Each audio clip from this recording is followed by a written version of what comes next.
whispers of love, those continuing connections, which is an important part of the journey. When I started this work, or my book, it'd be 20 years old, my first book. This is the second edition that I have. But when my first book came out, and I wanted to introduce whispers of love, or the communication that we can get from our loved ones that have passed on. And because like I talked earlier about with my son, and how important that is. And going to conferences, I would do, like the Compassionate Friends have a lot of conferences for parents who have lost a child. And they gather some 800, 1,200 people at a different city every year. And I'd go to those conferences and do workshops. And I wanted to get in for several years to be able to do Whispers of Love. But back then, I didn't have the right name, obviously. Because I tried to get my workshop or my presentation in at the Compassionate Friends, and I used the word after-death communication, ADC. Have you heard of that, the word ADC, or after-death communication? There was a book years ago from Bill Guggenheim. I coined the word, talking about signs from our loved one. But a lot of that included psychics phenomena and going to see psychics, and they would not allow me to do the workshop because of the vulnerability of the bereaved, and with psychics that they may be taking advantage, and besides that, we don't cotton to this woo-woo stuff. So I learned my lesson. The next year I said, how about a workshop called Whispers of Love? When you feel like your loved one is just telling you something, that they're still here in some level. And they accepted that. So the horse was out of the barn.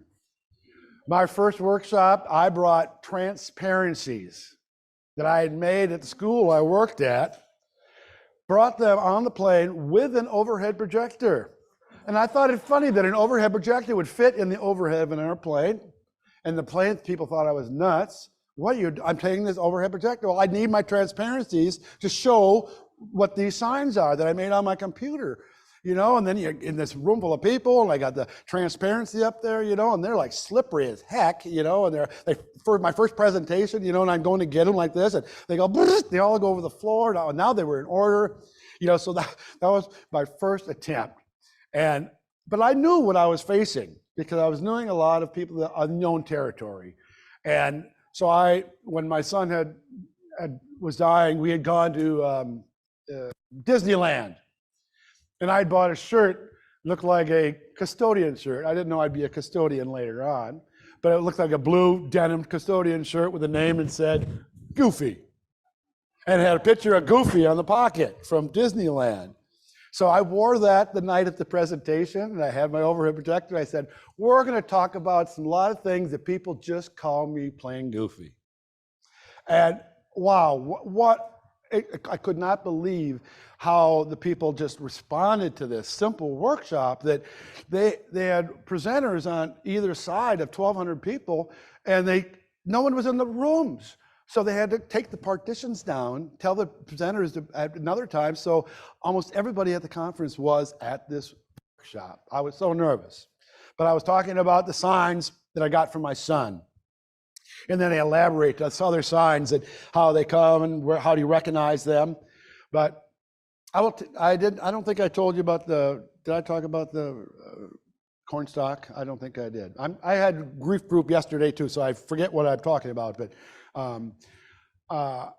when my son was, I wrote his letter. That's the book, Letters to My Son. I wrote him letters. And after he had died, we had been to Mexico. We sold everything. We lived in Mexico. When he came back, when he was dying, we bought or rented a townhouse as a hospice, basically. And he died there. Then we bought a home and reinvested in our life and started all over again.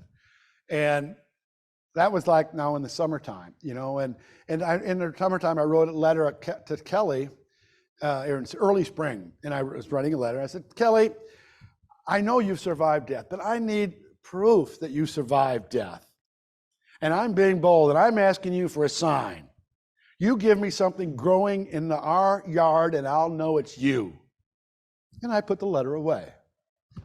So we have a brand new house now. We're looking, spring is coming, erupting, and all the tulips are coming up. Well, no, they're always there. I'm looking for things. It's a brand new house. I don't know what's in the yard. But then we had a hill on the back of the property that went into a drainage ditch, and it's a suburban cul-de-sac. And I thought, I'm not going to mow that hill. It just goes down into a drainage ditch. It's ridiculous. It's a long hill. So I just let the grass grow. Well, the city came and said, no, you can't do that. I said, well, I looked online. I filed for a National Wildlife Habitat Sanctuary. And I got my little sanctuary sign, put it out there. So, meh. And which was great because it allowed the grass to grow. And not that I cared if it grew, because I didn't really care. But out of that grass on that back hill, 3 corn stalks grew up. I go, my God, where'd those come from? So I thought, well, a bird probably dropped it or whatever, but in a triangle? I mean, there was 2 here and 1 at the end, just like this. And I'm going, wow, what does that mean? And I look, well, it points southwest. We lived in Mexico for 3 months. We tried to have a miracle. We had a miracle healing there. It didn't last, but it was pointing that way. So I'm looking for any sign. I asked him one. I got 3 corn stalks that come up out of my grass. There's got to be some significance to it. And so it pointed southwest. And I said, okay, that's Mexico. Then my daughter now, what grade was Megan in? She was in 3rd grade. She comes home with a book from the library called The 3 Corn Stalks. She goes, look at this, Dad. And you got 3 corn stalks growing in the yard. There's a book called, and it's written by a Mexican-American woman with the sacred symbol of Mexico. I said, wow, okay, I'm validated. Yes, my son got back to me. I had 3 corn stalks growing in the yard. And so just kind of, left them, didn't really, okay, I had my miracle, and I jazzed about it. And that's one thing that lifted me up in my early months of grief, that wow, I asked for something from beyond, and I actually got results. And so then as Thanksgiving came, and then his birthday today, then Thanksgiving, and then Christmas. His death day is December 1st. And December 1st is our first December 1st. That's our first since we had 364 days of memories of him being alive, sick, and dying. But he was not dead, We still had those memories. And then at 365 days, now it's memories of the day he died. That when he was laying on the couch for hours, chain stoking, ready to die, and not even looking around or anything, we're doing a death watch. And our daughter was away with friends. Good, thank God for friends. If you're on a cancer journey for a long time or a death, you thank God for the friends that are your friends that take care of your family and took care of our daughter. And they're always taking her. And she put a post today, happy birthday to Kelly, this woman. And it was just, she had taken Megan out for pizza. And because, there were people coming and going to say goodbye to Kelly. And he really couldn't communicate, but they came and to hug us. And so they had taken them for a pizza, and then we noticed Kelly's breath was changing, and we called a friend who was a hospice. We didn't have time to get into hospice yet, but we had a friend who was a hospice nurse. She came over and she said, it's close. You better, if you want Megan here, because Megan, we chose, this is part of we didn't know about proactive grieving, but we wanted Megan to be there. This is her brother. And she bought this 18-month journey with us. And so we got a hold of, there was no cell phones then, so they got a hold of the pizza place and said, yeah, Kelly's dying. Can you bring Megan home right away? So they did, try to get her home. And Kelly still had not moved. He was still breathing. But then she came to the door, and as a 3rd grader, she opens the door and said, hi, I'm home. And she comes running up the stairs in this split level. And Kelly's on the couch in the living room up here, and he heard her, that hurt, and he turned his head, and he opened his eyes. And Megan just comes up and, hi, Kelly, I'm sorry I'm late, and just held his hand. And he just goes, huge smile, because he was been paralyzed from the surgery, and so he hadn't smiled in a long time. So he starts smiling, and his eyes just glowed. He had the bright blue. If you see the front of that book, his eyes were slate gray when he was dying. There was nothing there. Night lights were on, no one home. But when he smiled and his eyes just flashed blue, I kid you not. And I said, oh my God. And he smiled, he's looking through me. You know, I felt like he was just actually looking through me, not at me. And I was going to say, oh, now is the time to say goodbye, you know, and I can't. I said, I love you. I love you. I love you. I love you. I love you. And I just held his hand. And after Megan let go of him, he just took his smile, and he died. He was waiting for his sister to get home. And as I tell people that have ever rued the time that they did not be able to say goodbye, when my twin sister was killed, I thought, oh, I never got to say goodbye. Now, when my son is dying, I have every opportunity in the world to say goodbye. And there's no way I could do it. So if you rue that you did not say goodbye, I love you is all we need to say. And if you didn't say it with your heart, you say it with your heart. But saying the words goodbye, I just could not, because I know it's not goodbye. I know that it is hello again. So I wrote his obituary. It's not goodbye, it's hello. And I read that at the funeral. How could I read that? Because I was in shock. How could I do that? But that was that was in retrospect of this whole year. And now we're facing that year day. And what do? We moved to a new house. We had lost, you know, most of our stuff. We're starting all over again. And we had this steamer trunk, you know, the old-fashioned wood steamer trunks, full of all the life of a 9-year-old boy. And we put everything in there. What do? I couldn't get rid of his clothes or his toys or his 5,000 garbage pail kid cards. He collected them, you know, and when he was sick in the hospital, he loved to categorize and get his garbage pail kids cards and collect them. So I would go to 7-Eleven. I found out when they had the deliveries, and I would go there right away. I said, I want your garbage pail kid cards. How many? I said, everything you have. And I would go in and buy the whole box of whatever they got for the shipment that day. And I would grin to Kelly, and Kelly was just in heaven, so to speak. And he was sitting there writing and categorizing all these different garbage pail kid cards. And so all those ended up in the trunk. All his chemotherapy hats, all our bandanas that we wore together. We were bandana buddies, because he had a shaved head, and now I'm there. But we would then take things out of his trunk and look at them, and we'd swim in the grief. This is it. I don't want to deny it. This hurts. It's going to hurt. What more? Might as well let it hurt all the way. You know, let's just get it not over with, but let's just immerse ourselves into it. So we did, and we're crying and raging that from the bone. You know, when you scream, it comes right from your bones. And I didn't even hear that wail when he died. I was more in shock than the wail I heard that day. And we just kept going through the things, and then we're putting them back in. And he had a garbage pail kid notebook that he never apparently used. You know, it was just a blank spiral notebook. You know, and so we're putting stuff back in the trunk, and I threw the notebook in the trunk, but it hit the edge of the trunk itself, and the second to the last page flipped open, and he had drawn a hand, like kids draw their hand like this, and it said turkey, and he had written turkey on there. And I said, what does that mean? And then Barb, my wife, just flipped.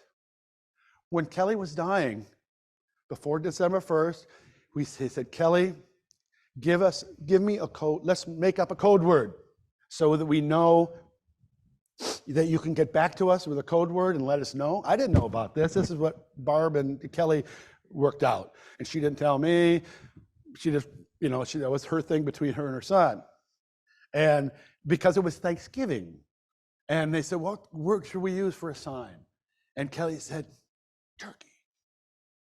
And so here on that day, we throw that notebook in there, flips open, only one page, one thing written in that whole book, and it opens up to turkey.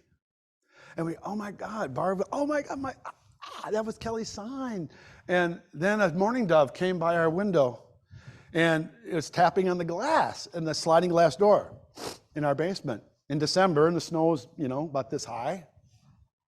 And I go, what is it? I have to look up the bird book. What's this mean? It's tapping in our window, and it's mourning dove. I thought it was evening dove, morning dove, but it's mourning dove, M-O-U-R-N. And it's a song. It's a bird about the plaintive cry. The hoo-hoo is kind of a plaintive cry, and it's always been as a signifier of death and mourning. And I said, oh my God, this is like unbelievable. And it's trying to get intriguing entrance to our chamber door. I go, what does this mean? And so I opened the door, and it just stood there looking at me. And I said, what do I do? So I went outside in my bathrobe, barefoot in the snow, because we were just, I go, I got to follow him. So I followed him across the snow, and he flew over those corn stalks that were now buried in snow. And there was one that was kind of sticking out. The other ones were kind of bent in the snow. And I gave up on them. There was a sign I got. I knew. The bird flew over that. So I said, well, okay, what am I supposed to see? So I pulled the corn stalk out of the ground, opened it up. It was just one little ear about this big. And it was soft. And I go, oh, it's probably rotten. So I opened it up, and it was rotten and green and black. It was moldy. And I was like, oh, well, I was about to throw it down. And then I looked at the back of the husk. The mold had stained the back of the husk with a capital D-A-D. And that picture is in my book. But the D on the small D on the end is like a different font. It's a lot smaller. But the capital D-A is right there, but it's just a little smaller capital D on the end. And even my daughter saw it. She goes, that says Dad. And she goes, where's my name? I said, oh, honey, I think Kelly's doing a really good job using mold for ink, and he's got one room for 3 letters. And I said, I've got to write a book. I've got to tell people about this is a real phenomenon, because you cannot make this up. You cannot make this picture up. And anybody I showed says, oh my God, that says Dad. I said, I know. And it looks only like Da to me. I said, well, okay, look at that little smaller one. It's still a D. Even if it says Da, it was a sign for us. So that's what's got us started on really, it lifted us up first, and on realizing that this phenomenon is real. Let's tell people about it. And that's why I wanted to bring it to the compassionate friends and everybody. But still, it was still treated as a lot of woo-woo stuff. But now, if you know Alan Wolfelt, he talks about it now. I mean, people talk about continuing relationships, continuing connections. It's validated. You're not over the top in your grief. You're not just not letting go. You're not getting over it. You're just living with the loss. You're living with a new relationship. Because I walked by my son's picture for that whole year, and the pictures on the book is the one we used in the funeral. He died of cancer, so he did not look well in his casket, which I still don't even like to go to memory to what that looks like. So we have the picture that we had at the funeral, and we hung it on. It's been put it in our front foyer for everybody to see, just like the front of the book. And now, all these years later, it's still in our front foyer. When many years, my sisters and stuff say, when are they going to take that down?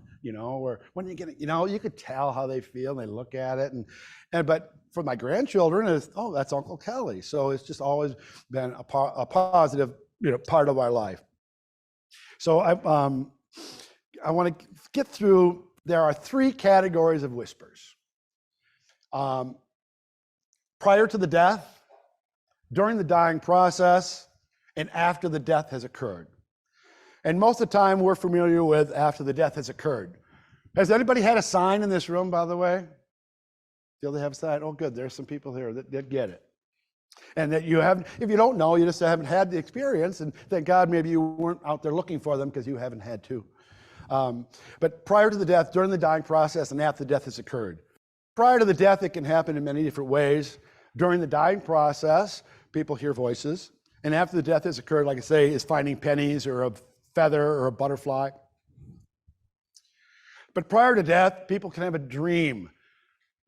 I have a friend, she's written a book. She's a dream counselor right now, all these years later, 20 years later, because this was still very new stuff. But she had a dream about her son he got killed in a car accident. And he was only 9 years old. And she had a dream that night, and he jumped on his bike in the morning, and he runs out the door. He goes, he runs out the door. He said, I'm going to go for a bike ride. She goes, honey, put on your helmet. But he was already out the door, jumped on his bike, and he ran right in front of a car and was killed in front of her house. Blood melting in the snow in front of her eyes. And she said, my God, I had a dream. Why couldn't I have stopped him? Why didn't I stop him in time? I had this dream. Well, you have a dream. We aren't really going to act on it normally, right? It's there. We have dreams, and we don't let it really change our life. So her was a significant. So now she's like this. She helps people in grief with dreams. So it propelled her in the whole world of giving and caring, and as a legacy, grief child of her death of her son. So the dreams can happen, and inklings, drawings, writings. A lot of people will have an idea that people that are dying subconsciously, I don't even know if subconscious or sub-spiritually, but have an inkling that they may be dying. And they don't talk about it, and I don't think we could actually handle it, realize it if we knew, I think I'm gonna die. But they act and do things that are a little out of ordinary, giving things away, calling friends, finishing things, just doing stuff or like one mom said, he walked out the door before the day he died, and he slapped me on the butt and said, God, I love you, Mom. And I go, who is that, and why did he do that? And she said it was just so funny, but she laughed. She said, oh God, he's so funny, and left the door. She goes, I will always love you, or something like that. And then he was killed. And so she said, God, did he somehow know? Because she said he had called friends too and stuff, but it wasn't suicide like calling friends. He was killed in a car accident. So these things can happen, these premonitions. And psychic information, whether you get it yourself, get a gut feeling, or someone gives you the information that is a psychic. Many people have psychic abilities. Some charge for them, some just a call, it's a phenomenon that is out there. And it's usually discouraged or looked upon in the grief world because we're vulnerable and we can be taken advantage of, and we can be disappointed because we don't get what we want, or we walk out and say, this is just baloney, that's not my child you're talking about, or my husband you're talking about. So we looked more toward these signs. I look for the signs, like the synchronistic events, whenever the timing is just right. If you were here at the conference today and you met somebody, you sat down next to them, and you had this, wow, I needed to talk to you today. I can't believe I sitting next to you and met. We have the same this, we have the same that, we've done these things, and wow, that's synchronicity. That is like something it was meant to be, that we don't recognize unless we slow down and have our awareness and recognize that, God, there's a matrix of connection that we all have that is there that we just don't recognize, that we're in our more attention to our corporal existence and to our spiritual existence. So during the dying process, seeing angels and dead relatives. I know many people who in hospice have seen somebody or talked to people that have said, who are all those people at the end of my bed? Look at all the hands that go up. You care to say anything about that? Yeah, what did you... Well, my father was on hospice and is in the den while he was getting close to death, and there's that tall man in the corner.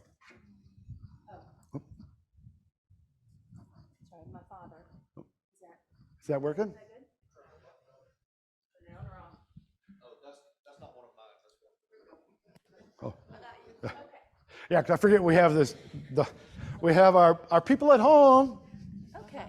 So I had this experience with my father when he was dying on hospice at home, and he wondered who the tall man in the corner was. Well, my brother had died years before this, prior to this, and later, he was a very tall man, and later my daughter had died just a couple of years before this, and he acted like he was holding his granddaughter and rubbing her hair and saying, "Isn't she pretty? She's so sweet."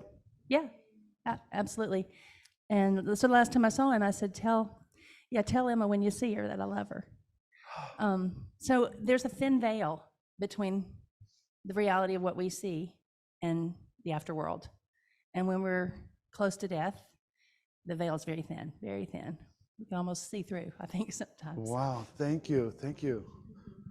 And that's first person narrative that you saw. This happened to you. Anybody else with something like that? Yes. Oh, I'll keep you running.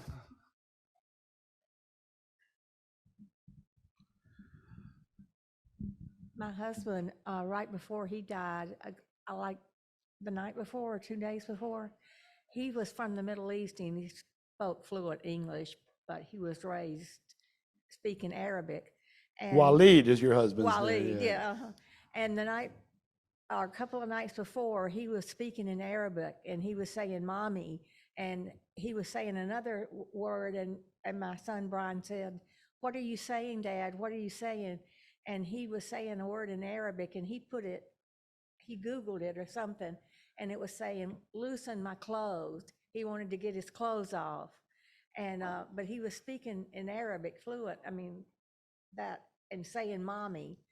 And we just knew he saw his mother. That he saw in his mother. Yes. Oh, wow. Thank you for sharing that. Thank you. Anyone else? So this was many years ago, right before my grandfather passed away. He was on hospice at home, and he happened to look up, and he saw a little girl right in front of his closet. And I found out after he passed away, he had a sister that had died shortly after she was born. And so the little girl that he was seeing was his sister. He never spoke about her. We never knew anything about her until after he had passed away. Wow. So. Thank you. Thank you. Yes, so these phenomenons have happened. It's all the hands went up. You know, even the hospice out east with the cat that goes room to room and knows have you heard of that story? The cat knows who's going to be dying next and goes into the room and sits on the edge of the bed. You know, I know the staff was pretty scared the cat came in their office. But I've read some stories about this. There's so many cases. I think it's even on 2020 or something that I can't even think of his name, but so that does happen. We know it happens. And being a religious figure, some people will see the figure, or even going to his Arabic roots, you know, and seeing his mother, going back to who we are. That we get 68. I still feel like I'm 17 inside, right? You know, you're still that person. But when you're dying and you're going back to everything's coming out, everything becomes clear, you know, but not clearer to us, but it seems to be clear to them. And even they hear their name being called. Like when my mother was dying, and she didn't know. I talked about my mother before. God rest you, mother. And she did not believe in God. There's no heaven. You know, there's nothing. This is it. You know, you live and you die. It's over. And so she thought, honey, put this stuff behind you. There's no signs. There's no God. Quit talking about Kelly. Just put it behind you. Buck up. You know, and so now, fast forward, she is dying. When she retired, she moved to Asheville, South Carolina, because she heard you could smoke in the grocery stores. Seriously. And I can start my tomatoes in February. I don't know if you can, but that's what she said. And so that's why she moved down here. And of course, I mean, yeah, and she was smoking right to the day she died, 75, of lung cancer. You know, and that's when my sister's saying, Mom, you can't be smoking. I said, what difference does it make now? She's 75 years old. I quit smoking. I started smoking that day she died just so I could have a cigarette with my mom before she died. You know, because it's not going to make a difference to her. But then I had to quit again. But it was just being at her level and trying to understand where she was at. But then when she was dying and she went into the chain stoking, and we're all gathered around, you know, my sisters and my stepdad, and we're gathered around her bed, and she's just been out of it for a long time. And finally, the hospice nurse said, well, I think it's getting close. I think it's getting close. And my stepdad says, okay, this is what Avis wanted. So he goes in the refrigerator and brings out a bottle of pink champagne. My mom's name was Avis, and said, anyway, so she said she wanted us to toast to her when she died. So he's getting out the glasses and the champagne, and then she was taking her breath, and all of a sudden her eyes flashed open, and she goes, oh, Grandma, I can't wait to get your cherry pie. And she died. I said, oh, God, she cut that one close. I said, yes, you found the other side, Mom, you're there. Yeah, it's all, yes. Don't bug me anymore. Well, you won't be, but, except on her birthday, a year later, on her birthday, I'm thinking about her birthday, and out on the farm, the dogs are barking, and I go, what the dogs barking at? And on June 16th, this black balloon floats into the garden and just floating around. I go, oh my God, that's from my mom. Of course she sent a black balloon, and obviously it's from somebody who was having a party or something, and a balloon escaped in it. But the synchronicity again, that it happened on her birthday in the backyard, and a black balloon, of course. If it had been a bright pink balloon, that's not my mom, no. So it does happen. So after the death has occurred, that was when we're talking about during the dying process. But after the death has occurred, is the visible signs that we see, the ones that we can sense with our body, with our eyes, our smells, that we can smell things. How many people if you've lost, or just out of the blue, you smell a loved one's perfume, their car? Can you care to elaborate on that? Yeah, dun, dun, dun, dun, dun.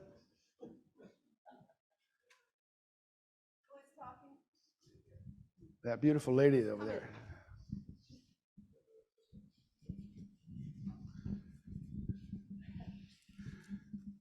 Yeah, one of the fragrances my mom loved was White Diamond. So right after she died, she was living in Indianapolis, and we were all together, the siblings, and just out of the blue, like, we smelled White Diamond, just out of the blue. Not just you, right? No, all of us smelled it, and like we just all broke down. You just lost it, right? Yeah. So how could this be happening? And it happens like that. Anybody else? Yes, dear.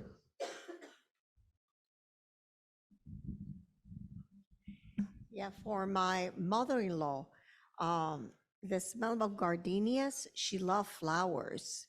And we were there waiting for her. She saw my husband, who has passed away the year before, and she said, she called him boy, my boy, my boy. And then just about when she passed, the smell of gardenias, amazing, beautiful. Wow, thank you. And there, you got a twofer there. I mean, you saw and had the smell. And so it can come in sound. You hear the song on a radio that just drops you. Or like when I walked in this morning playing the Pachelbel Canon, I stop and drop when I hear the Pachelbel Canon. I just can't help, because when Kelly had died, we had that at the funeral. The only way that I could go to sleep at night was had my cassette, the old cassette recorder, and I would plug in the Pachelbel Canon and all the greatest whatever hits it was on there. But it would play all night, and I would just be my peaceful serenade to put me to sleep. It would just, instead of thinking about all the horror, it would put me to sleep. And so now, whenever I hear a Pachelbel Canon, and through the years now, every once in a while, a good friend will give us a record or something about the Pachelbel Canon. It's just more of a signifier for us, and so everybody has their different signifiers. The near-death experience. This is where my son, he had medulloblastoma, so they were removing the tumor at the base of his head.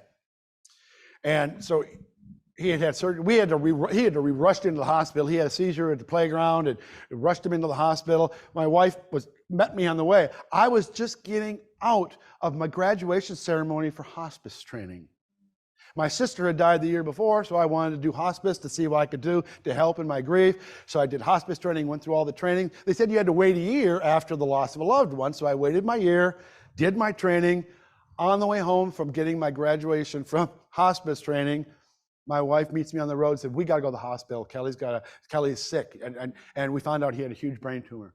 And I never did do hospice volunteering because I was in training for my own son, which another God thing, I guess. I didn't realize it, but I realized what was happening,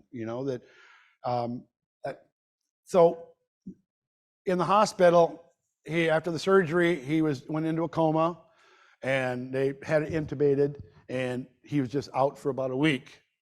And and in some respect, it gave us a few days of rest, because we have just been all the time. This is all a shock, and everything is we've never stopped since the day it shocked. And so they gave us a room in the hospital. There was a wing that they weren't using, and it's so nice to be there so we could rest. And anyway, we were coming in to see him, and then he wakes up, and he's going, ugh. He's trying to get the trach out, and oh God, he's awake, and try to talk. And so they pull the trach out, and start asking. He started talking. He said, Dad, I can't believe it. The first thing he said, I can't believe it. I saw Jesus. I said, what? I said, we're a very lukewarm Catholic family. He did not go well in catechism, so I was very surprised, that he would say that he saw Jesus. I'd never entered my head that would, he said, yeah, I said, you saw Jesus? And he said, yeah, he said, I just floated out of my body, and I'm up in the ceiling, and I'm looking at the room, and I see me, and I see the doctor. She got 9 of them, I think, he said. And he said, and I was up, but I was holding hands with Jesus. And I said, did he say anything? He said, Kelly, you will be well. And then, I'm here talking to you, Dad. He was like, quick. He would say it was so quick. Then I said, well, that is amazing, honey. What did he look like? She said, he looked just like Half Nelson. I said, who's Half Nelson? My garbage pail kid card. I said, so I had to go home, look at his collection of garbage pail kid cards, and look through Half Nelson. Because I worked at the Catholic Church, and I wanted to show Father Jim what Jesus looked like. So, there's Half Nelson. I said, this is what Jesus looked like. Yes, Dad. And then I said, I can't help. I gotta show this to Father Jim. So I said, Father Jim, what do you think of this? This is what my son said Jesus looked like. And he just kind of looked back and he said, well, it's not the Renaissance version I'm used to. But he said, in the broader spiritual understanding, your son is seeing pure spirit. He is seeing anima and animus. It is our body that defines our gender. It is not the spirit that defines our gender.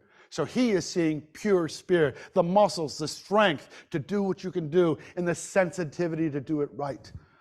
So he said, I fully believe your son saw Jesus. He says, we're not going to use this in Sunday school, but it was amazing. So we had the first 5 series of all the Garbage Pail Kid cards. But now my granddaughter, which I talk more about her connection with Kelly, but she's inherited his Garbage Pail Kid cards. We didn't know what to do. What do you do all these years later? We lived on the farm for 25 years. We had all his Garbage Pail Kid cards, all his clothes, his chemo hats, everything he owned in this steamer trunk that I talked about, and we pull it out.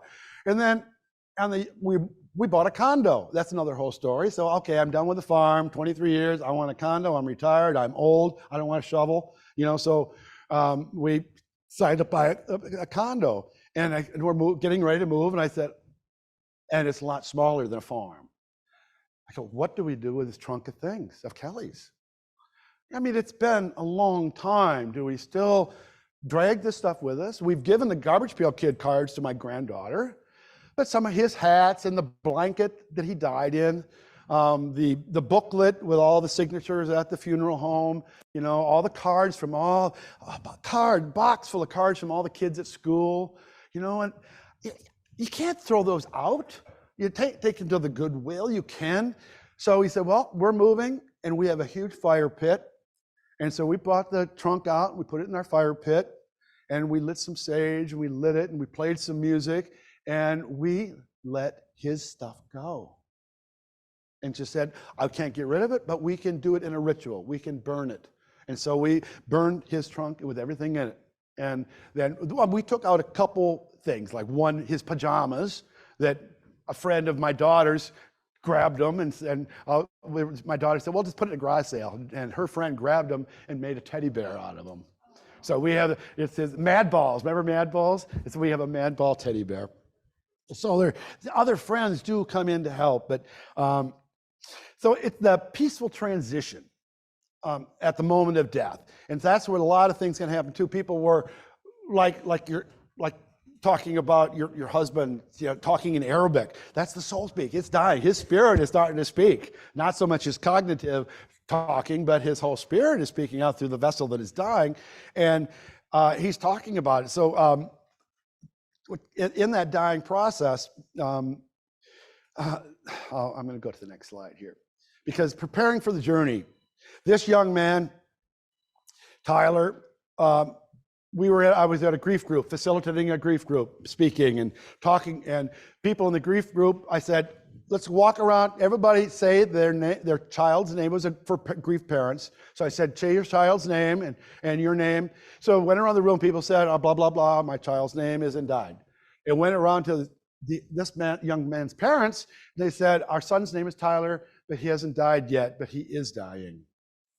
And this is at a grief group. And I said, I applaud that you're here for help, but I've not experienced someone coming to a grief group. He goes, well, we heard you were coming to town and heard in your book that you have a very special rosary that has healing, because Kelly had a special rosary that we had when he was sick that was given to us, and it helped him a lot. And we passed it on after he died to other people, to several other people. So far, there are 20 people in all these years that have had this rosary, which had terminal illnesses. Half of them are still alive today. But that had been gone for 3 years. A woman had it, and she said, I have to hold this. I just got to get to my daughter, see my daughter graduate. And so she had had it for 3 years, and I didn't know if I would ever get it back. I mean, I don't know. It's got a life of its own. I just said it'll come back when it needs to. But these came to this group, and they said, do you have that rosary? Our son needs it. He's dying. And I said, I wish I could, but this woman has it. She wanted to see her daughters graduate. And I said, I haven't heard from her in a couple of years, so I don't know where it's at. So the next day, I get a phone call from this woman. She said, Mitch, I just want to tell you, my daughter graduated. Thank you for letting me have this rosary. It's time to move on. I thought she had been healed, but she died like 2 months later. But she got to the point. Her intention was to live long to see her daughter graduate, and I think we can make a difference in that way. And so she did. And so I called the Harlickers right away. I said, you won't believe this, but the rosary just came back. And I said, are you kidding? Well, we'll meet you anywhere. I said, well, just come over to the house. So they came over to the house. We gave Tyler the rosary. He put it on, and he said, wow, can I have an Orange Crush? Okay, so we had pop in the refrigerator, soda. And so then he said, do you have any Cheetos or anything? And so we gave him some snacks, and his mom and dad are going, he has not eaten in days. He said night terrors, he can't sleep well, he was dying, and she said, now look at him, he's smiling, and I gave him the rosary, and I also made a little wand. He loved the movie Willow, and so I made him a little magic wand that he could have too. And so then they were getting ready to leave, and they were so happy to get the rosary. And then his dad called me a week later and said, he's had no night terrors since he's got that rosary. But he died. A week later, he was in my arms, and he is in bed. We're laying in bed, snapping, and he has the rosary on all the time. And he took it up, and he's going like this. He said, it looked like he's putting the rosary like in a keyhole. He's trying to, I said, son, what are you doing? He said, I'm trying to open the door to heaven, Daddy, but they won't open it. And he said, son, the angels will come, just go back to sleep. And so he hugged him, and he went to sleep, and then he just passed in his arms. And his dad, oh my God, this is so powerful.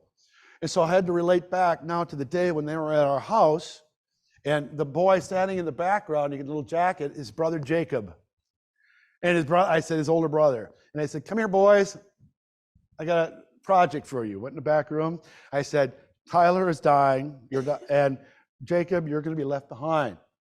But if you make up a little sign that Tyler can get back to you, Jacob, you'll know that he has survived death. So you have the opportunity. right now to make up a sign word. You don't talk to a lot of people this way, but I take the risk. You take the emotional risk sometimes to know what you think is going to be helpful. And so they did that. They came back out. Yep, we did it. Then they left. Then they hadn't heard from them in a long time. And then about 3.5 months later, my old phone number is in the back of the book. So all of a sudden, I get a call from Jacob.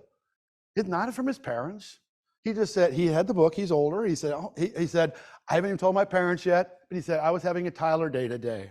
And I was sitting on the edge of my bed, our bunk beds, it's now just me. And I'm just feeling so sad. And I said, Tyler, where's my sign? And he said, just then I heard a ruffle outside and this red-tailed hawk came and landed on my windowsill and then took off. Do you think that boy's spirituality will be there the rest of his life, that he'll know his brother is in another realm of existence because he got back to him? So I encourage anybody, even in hospice, that people are dying, what risk is there to say, hey, give me, like Barb had the word turkey, Tyler had the red-tailed hawk. Take the risk to leave a sign with them so they can communicate. You take the risk of being disappointed if you don't get one, but you take the risk of getting one and having your heart just swell. So they're the boys, and I believe that their buddy's up in heaven. I do, And his dad said too, and he goes, I was not going to let the mortician come in and carry my son out to there. I carried him out to the hearse myself. And I did too. And I said, oh my God, I did too. I carried Kelly out. I said, no one's going to take my son out in a plastic bag. I will take him out, And then I remember, I didn't know why I'm saying this, but in your grief, you're so intense. This is right after he died. And I'm carrying him out to the hearse, and the hearse opens up and putting him in, and I looked to the mortician, and I said, this isn't his first ride in a hearse. And he looked at me like I slapped him.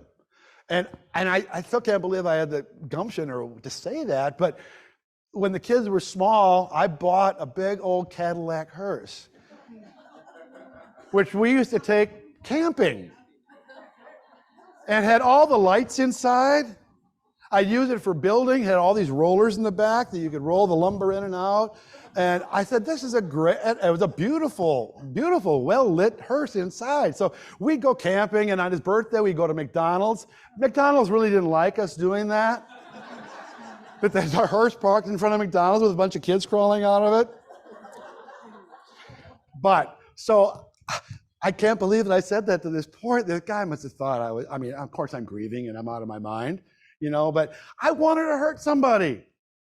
My son just died and I want to hurt somebody, so I'm going to hurt this guy. Poor guy, but that's his business, right? You're in hospice, people are dying. You go with this work because you know what to expect. And so is he. I'm sure he's got worse people than me. But signs after the death has occurred. These are the visible signs that we find. Animals, insects, apophenial images, plants and flowers. Anybody have a plant or a flower that has bloomed out of the ordinary?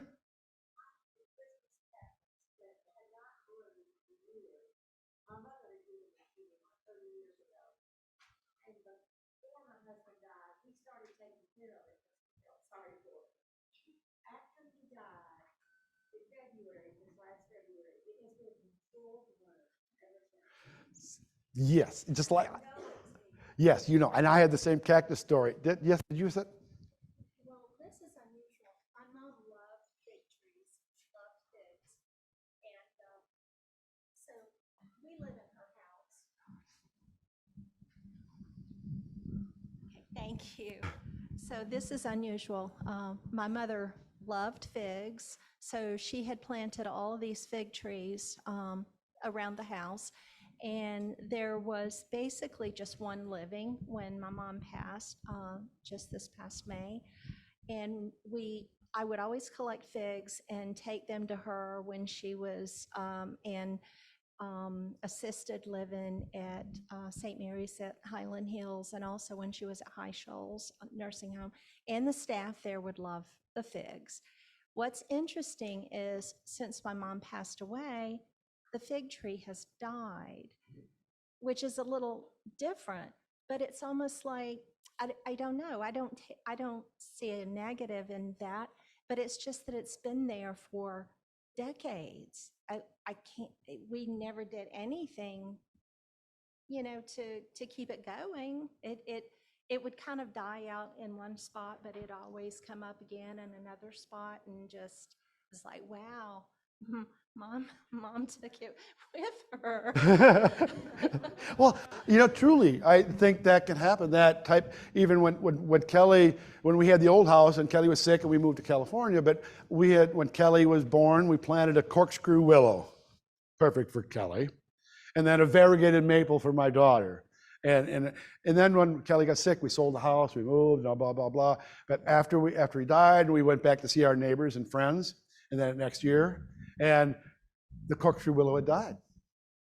The variegated maple still, I've been down there now, it's, huge, bigger than this room, but the willow died that same time, like he took it with him, and I thank God that my sister had taken a slip from it and rooted it and put it in her yard. She said, I want to have a Kelly tree too, and so then she kept it, it got big. I took a root off it, had it on the farm. When we moved from the farm, I took a root out of it, and I own part of the condo property, right?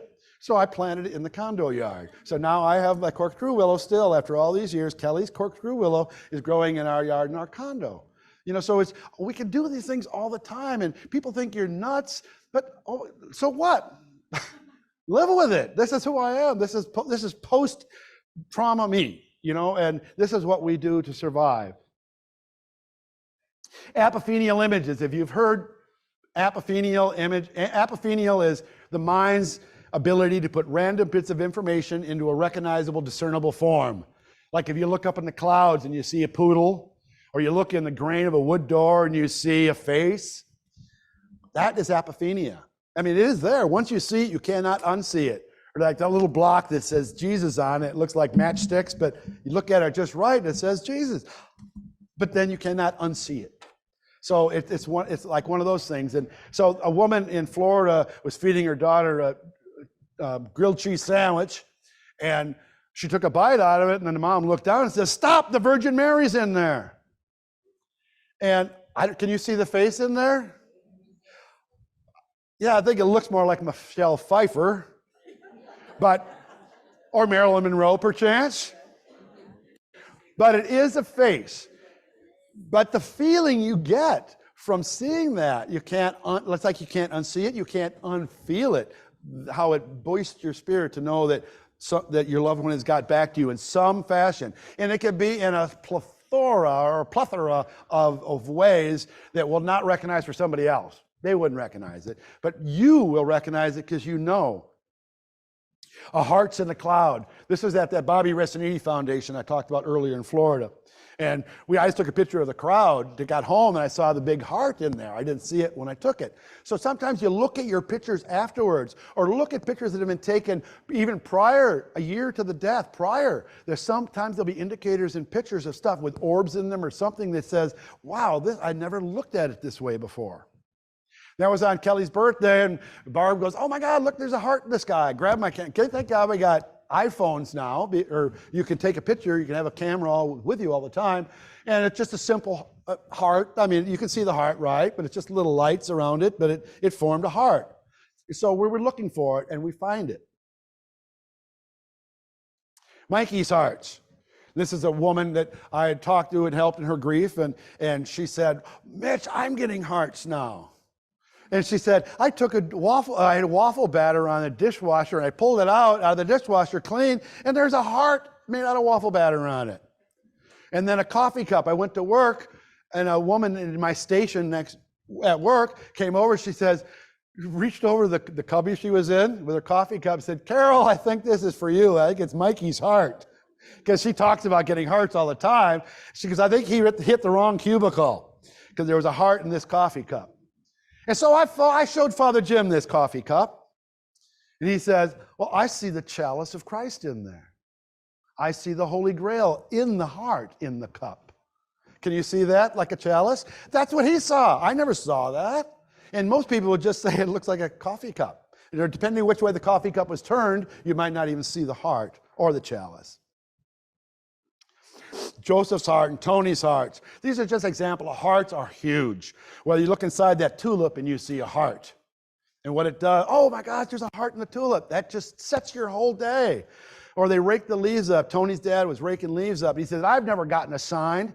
And he had piled up leaves a week or so ago, and he's raking the leaves up to take away, and there's a bright green heart underneath this pile of leaves. And he said, I got my sign, Fonnie, from Tony. And his wife said, well, I got one in a walnut. So I had to put the Rambuses up here. And then Scott's heart is the sunflower. And she calls her son Sunflower, S-O-N, because everything about him is sunflower. She gets sunflower signs all the time. And that grew in her yard. It was shaped like a heart, a sunflower.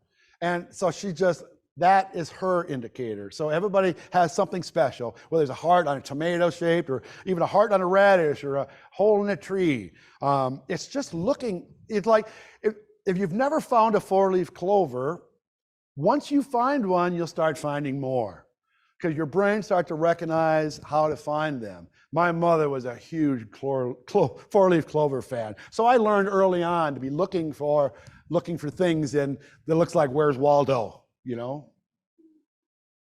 And in our garden, we lived on the farm for 23 years and we till it up every year. It had been in a homestead for years and years as a farm. So, you know, farmers back in the day used to have burn barrels and all this stuff. So they throw the ash into the garden.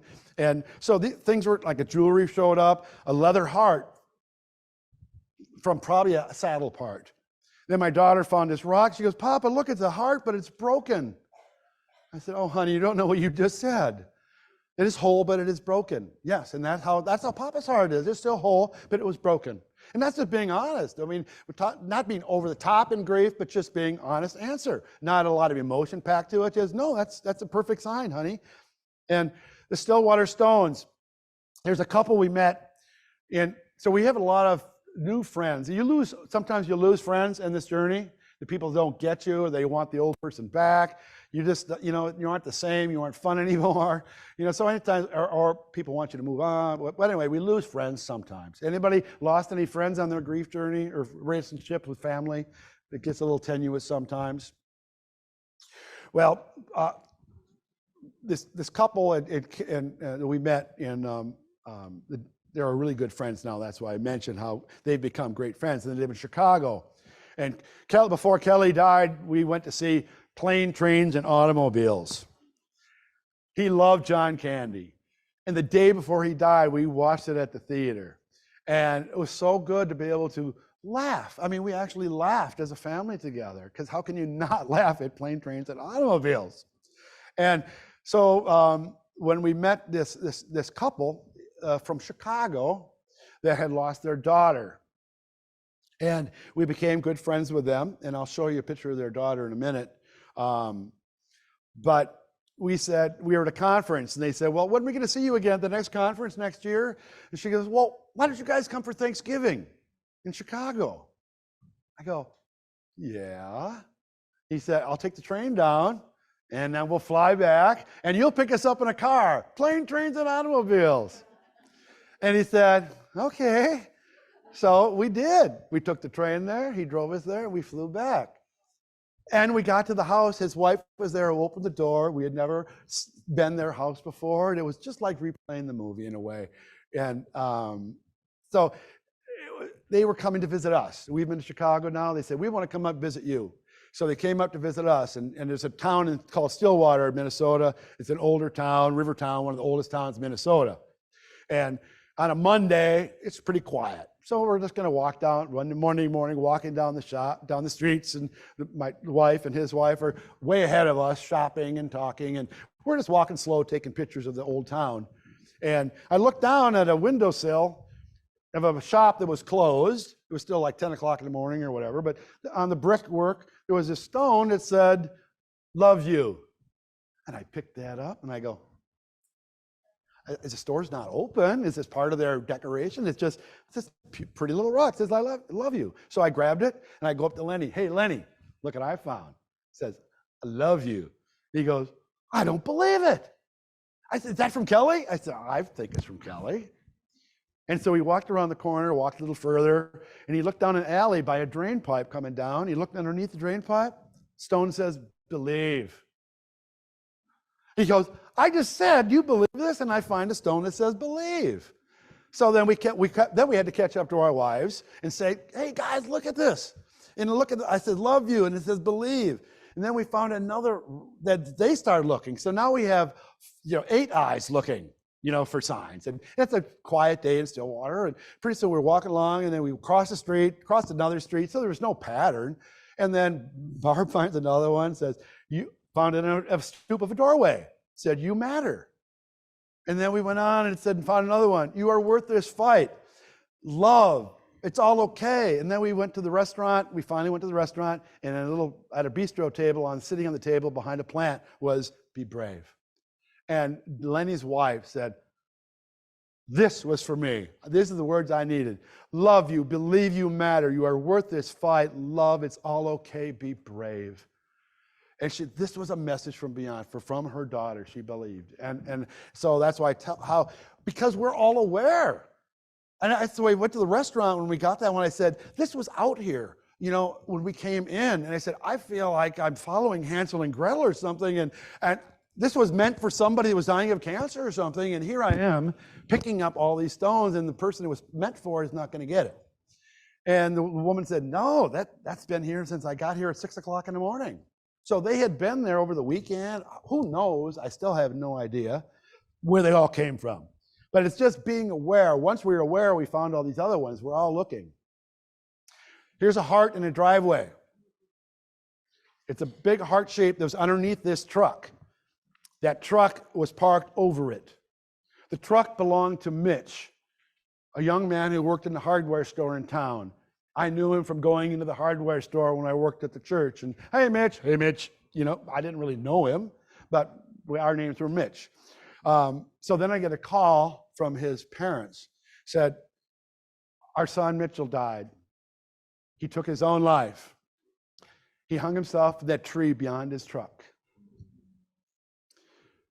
And I said, we went to the funeral home, and your book was there while we were waiting to talk, because I gave my book to funeral homes, to dentist offices, whatever people can sit and read. I would just pass them out, And so he said, we were looking through the book, and we saw all those signs about Mikey's heart and all those other signs. And he said, you've got to come out to our house. And I said, okay. So I went out to the house. This is just a few days after he died. And I went up, and he showed me this heart. He said, Mitchell's truck was parked there. They moved it to wash it up, because they were going to haul the casket in that's his mud truck. And the biggest they were wondering, should we leave it muddy or not? We didn't know what Mitchell would want, but they used that part as the ceremony and put it in the back of the truck. And so he said, when they moved the truck, they saw the heart, and he said, I just saw your book I had to talk to you. Please come inside. So we go into the kitchen, and that horrible room of a kitchen after the death of a family member, and everybody's drinking coffee and gathered around and whispering and talking, and I don't know anybody. I'm just walking in, and I'm wearing a camouflage bandana and a camouflage tennis shoes, because I say I have matching pairs. And the mom comes up to me, and she looked at me, and she goes, why are you wearing camo? Because I was the first one in the drawer. I didn't know why she was being. I said, I was first one in the drawer. I always match them, and I grabbed these and I put it on today. And she goes, well, yeah, Jeff had the heart. He goes, I got the camo. She goes, look at the couch. Mitchell's clothes were laying on all camouflage. She said, everybody in school, everybody that he hunted with, all his buddies, everybody that's going to march behind that vehicle were wearing camo at the funeral. And she said, there's no chance that you wore that by accident. So these two things helped them immensely in their grief. Again, they've become really good friends of ours. And because they just knew something, how early on this information can help is what I'm trying to say, that if you know that it can happen and you're armed for it, you can recognize it. These are just some hearts that a woman's daughter had died, and she said, I always get hearts for my daughter, because a lot of people get hearts. And then she said her mother was dying, and her mother said, I know you get hearts, honey, but when I die, I'll get back to you with X's and O's. And one day, there's reflection from a bedroom window upstairs, the sun was hitting it or whatever, hit the garage showing 2 hearts and X's and O's. And she said, how does this happen? I said, I don't know. Don't we just smile when it does, though? Someone has rabbits. Someone's daughter had died, and their mom was getting rabbit signs, you know, and because her daughter was everything about rabbits, her pajamas, her curtains, or she even had her bunny in the car with her that she had with the kids. She just loved bunnies. And the dad says, I don't believe in this malarkey. I think it's all woo-woo, and he didn't believe. And so he's walking along the beach, and a lot of things happen at the beach. I don't know why, but a lot of things happen at the beach. And he's walking along the beach, and he trips over a rock, and he flipped over and had the bunny on it. He goes, oh my God, I'm a believer. I got my bunny. So it doesn't have to be a real bunny. I mean, it looks like a Playboy sticker, but you know, but it is a representation of a rabbit. So it doesn't have to be the actual real rabbit. Like this looks like a butterfly. Aaron's mom sent me this. Her husband didn't believe either. And then he was walking on the beach, and this wave washed up this shell onto his foot.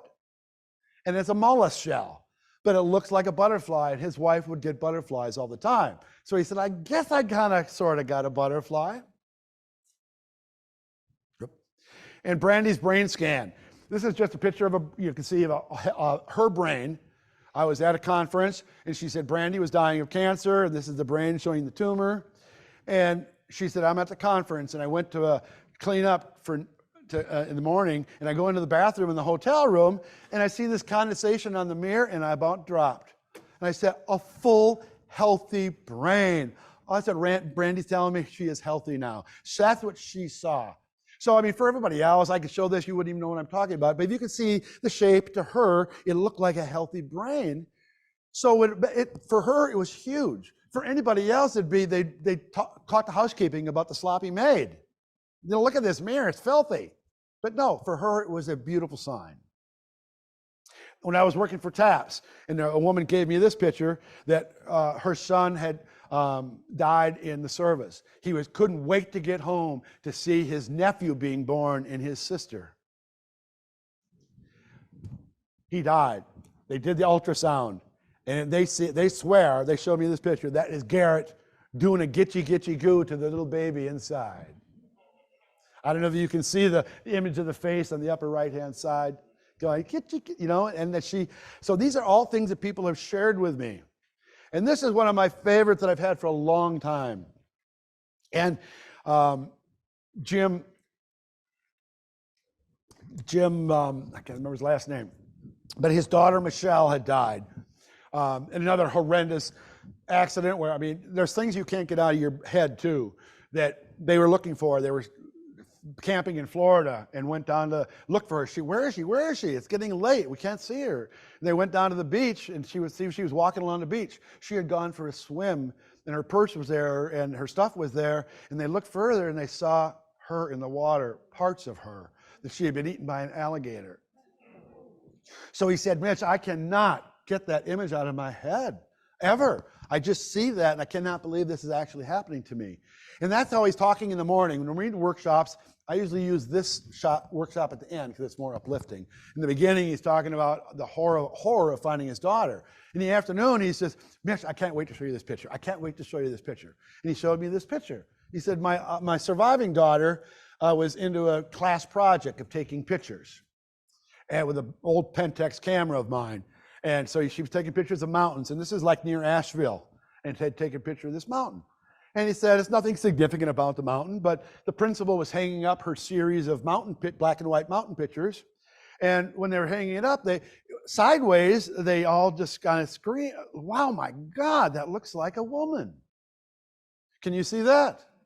Like a woman with a feather hat, or their lips, her nose, you can see her right eye, the shoulder, the nape of her neck.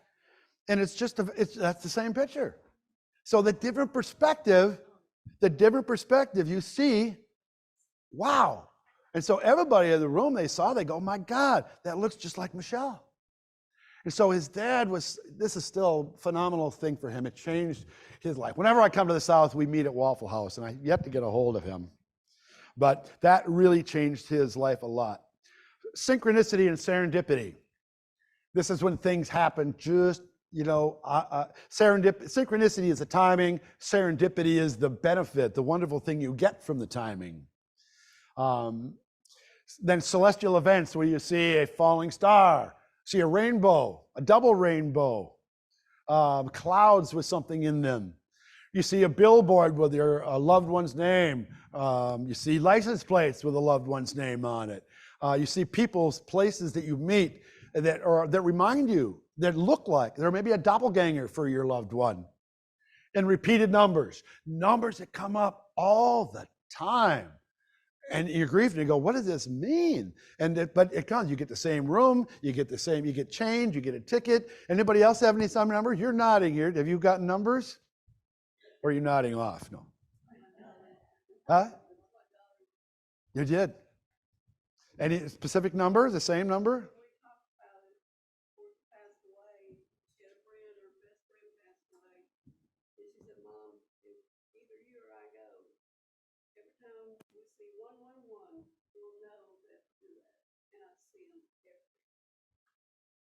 Oh, sorry. Yes, the 111s. And that is, you're not the only one, truly. 1111 is huge. You're nodding too. Have you had? My son was born at 11:11, and it's a thing. Yeah, you just notice. Yeah, yes. And once you notice it, you look all the time. And the 1111s, and mine is 420, which now is kind of a. Back when I had to research and see that he was born at 4:20 in the morning. I didn't realize that later, but I had to kind of add that to my talk because I said I get 420 rooms. We had 425 the room here, but I've been in 420 rooms. I was with my granddaughter parking, and we got the slot number. When we pick it, it said 420. She goes, "Kelly's number, Papa." So I talk about 420, but she's too young to know that 420 means pot smoking and. I'm from California or whatever. I don't know if everybody's heard that, but I quit using it for a while because, oh yeah, right, but I get those signs. So people do get numbers. 1111 or 420 is mine, but a lot of other people get ones. Anybody else get any other numbers that are significant? But they can happen. This one, I love this one. Austin, young family, Austin had died, and the family, some were getting signs and talking about signs. And I'm getting these signs, I'm getting the sign. And his brother said, how come I don't get a sign? And a lot of people, especially a lot of moms early on, if they've lost a child, well, other people will get signs. How come I don't get a sign? I'm the mom, and my sister, my uncle, people are getting signs. But sometimes moms just are it's like too hard to penetrate. The grief is so hard that maybe they can't get in or they can't see it. I don't know, but there's a lot of moms that early on just do not see the signs. But this has happened to his brother. Everybody else is getting signed except brother. And he said, it's not fair. Why am I not getting a sign from Austin? And they're at the Wisconsin Dells at the park, and he said, I need more money. So he goes to the machine to get $100 from his card. And his money comes out, flip, flip, flip, flip, flip. The last one said Austin. He goes, he couldn't believe it. He goes, finally. And his girlfriend works at a bank, and she said, that does not happen. We don't allow those to go back into circulation. Those are destroyed. And so he was just, that is really unusual. To say that, especially, but he's been asking so hard, and then finally gets one. Then when I was touring around the country, with Alan Peterson. I don't know if everybody's heard of Alan Peterson. He does grief work around the country. We were doing actually a movie in California, not a movie, but a documentary. Anyway, so we're filming all day, and we're going to go to near Stanford University, and we said, let's go to a pizza place. It's 9:00 at night. We've been in the studio all day. Let's go to eat. We sit down, and it was busy, and we're going to take a table, and my friend and his wife, just the three of us. And she said, I don't want to sit at a table. I want to sit at a booth. Well, the booths were all busy. But she said, well, that one's full of junk. And I said, okay, well, let's go there. Let's go sit down there and wait for him to clear it. So we went down and sat down. So I'm sitting down there. The waitress comes to clear. She clears the stuff off where I'm sitting. And it says KC. That's my son's initials, Kelly Carmody. And then I look further underneath it, and it says Mitch. I said, are you kidding me? Kelly Carmody, Casey, and Mitch here? I said, look at you guys. Alan, look. Kelly's here, got my sign. He goes, well, where's mine? And she was still clearing the table. In front of him, it said AP. His daughter is Ashley Peterson. He said, I got my sign. And this is so crazy. How could this be happening to both of us? Then his wife, who was a bereaved mom when they were married, said, well, where's my Shawnee? You got Ashley, you got Kelly, where's my Sean? And the table was already cleared. I said, I don't know. How about underneath that 6-pack of mustard and ketchups thing at the end? And so she pushes it aside.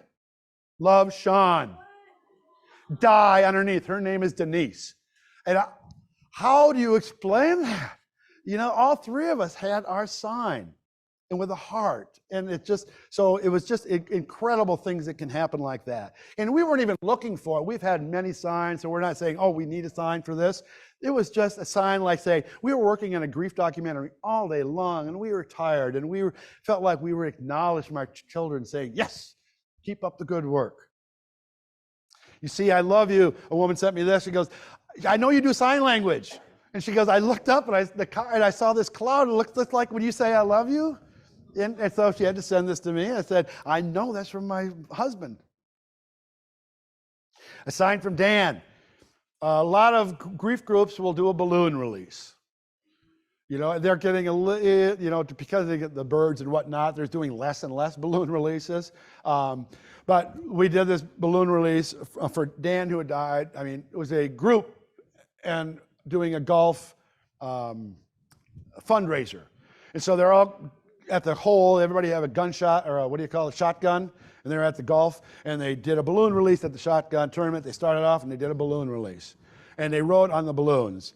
And Dan's father wrote on the balloon, if you want to give me a sign, son, give me a hole-in-one on the next hole. He went to the next hole, and he got a hole-in-one. And he said, those are his son's golf shoes. He said, I was never going to golf again. He was my golf partner, but the compassionate friend said, we're having a fundraiser. You're on the group. We need you to participate. So he begrudgingly did. He said, I'll put my son's shoes on and play. And then he got a hole-in-one. He's pretty avid golfer. And if anybody's a golfer, that is pretty rare to get a hole-in-one, especially if you ask for it. Another balloon release, and this is a whole separate one in Green Bay. No, it was in Madison, Wisconsin. And they're having a balloon release, and a young couple had died, and they were engaged to be married, and they died before they got married. They called them Angel and Cowboy, and Angel was Amy. So they sent this balloon up and said, until we meet again, show us a sign. And they sent this balloon release off in Madison, Wisconsin. 8 hours later, I don't know how many miles to Green Bay, Amy's cousin, who lives in Green Bay, was out in her backyard, and this balloon was floating in the backyard, Cowboy and Angel on it. She called Amy right away, said, you're not going to believe this, but Amy's balloon just landed in our backyard. So how does that get coordinated? Meg in Heaven, here's another license plate that a woman reacted to. Her daughter was named Megan, and she saw this and got, oh my God, Megan. And she stopped and ran out and talked to the woman and said, I lost my daughter too. And pretty soon cars were beeping, and they pulled over and they started talking. They became friends. And it made her feel so good. She was really having a bad day. And then she saw Meg in Heaven, and it just buoyed her spirits. This is a couple that I was talking about in Chicago. And they were leaving the conference, and they're getting on the plane, and this Jessica is their daughter on the left. And on the plane, they had a seat in between them. No one takes the middle seat. But I know they needed one more seat. This woman came in and sat down right between them. and I remember Debbie saying to Lenny, don't you scare her. Because Lenny was already reaching in for his photo album, And so he showed it to her, and he said, oh my gosh, she goes, I got that same Vera Bradley purse, and they were same age. They both loved softball. They were both ski boarders. There were all these similarities, and they kept up for about a year writing back, but then it dissipated. But it was like, if you see someone that looks like your loved one, it can just startle you. Physical, you know that? What,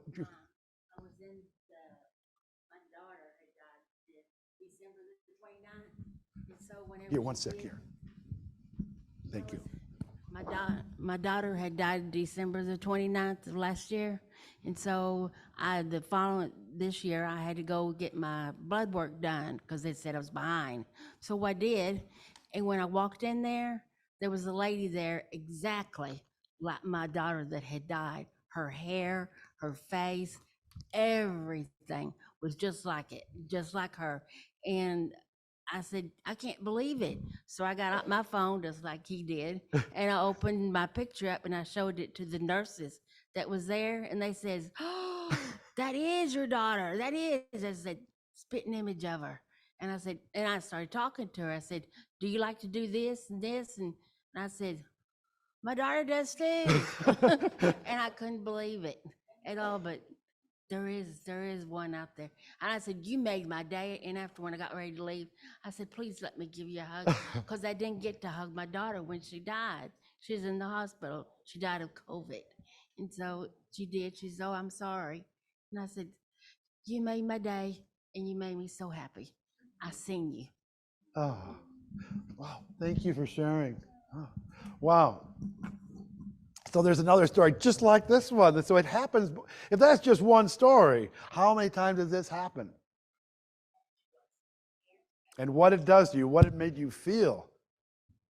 Even the clothes, I mean, there's just, you can't explain that. Electrical devices are really large, where lights will come on and off. Battery operated smoke alarms will just go off, and nothing wrong with it. TVs will come on and go off. Computers will come on and go off. Appliances. I know one woman said that my son would never, ever turn on the dishwasher when he was alive. Now I had to yell at him. Would you quit it already? The dishwasher going on and off and on and off. But I said, isn't that wonderful that you can still yell at your son?